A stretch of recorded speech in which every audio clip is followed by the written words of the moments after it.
السلام علیکم. که ته چېرته کالج، سکول یا افس کې یا یو ماحول کې چې هغې نه وتل چانس نه وي او تا له واړه بول درغلي، نو نارمل څه به کېږي؟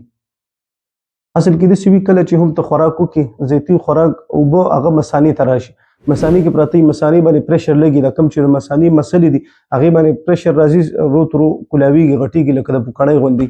دا چې غټې شي، که چېرته ستا بدن کې جراثیم وي، خاص کر ایکولای جراثیم یا بکټیریا، دغلته به ګروت شروع کړي، د یو ټي آی چانس درته ډېر زیات دی، د یو ټي آی مسلې. بل دا دغه مسلې کمزوري شي، چې کمزوري شي او مسله لګېږي د بار بار پریشر د لګېدو د وجې نه، هغې ته وایي یورینري ریټینشن، مطلب بیا مثانه صحیح نه خالي کېږي د تشمیتیزو نه، هغې کې به بیا هماغه صفات وي، تا له به بار بار بیا تشمیتیز درځي، واړه بول به درځي. که چېرته هغه هم نه وي، نو بیا داسې هم کېدی شي چې د مثانې باندې پریشر ډېر شي، دا پریشر بره ګردو طرف ته ځي، ګردو طرف ته چې ګردو باندې پریشر لګي، ګردې فیل کېدو چانس هم پکې شته دی. بل دا د یو لاندې مسل دی، هغې ته وایي سپینکټر مسل، د مثانې نه لاندې هغه باندې پریشر راځي، هغه د تشمیتیزي د واړه بول کنټرول ساتي. کله چې هغې باندې پریشر زیات شي او تا ته وایي چې تلو ټیم دی، ته بیا هم نه ځي، نو دغه مسل کمزوري شي، هغې نه به یو بیماري جوړېږي، هغې ته وایي یورینري انکانټیننس، مطلب تشمیتیزي یا واړه بول د کنټرول نه بار، بیا خپله هم همداسې ځي سړي.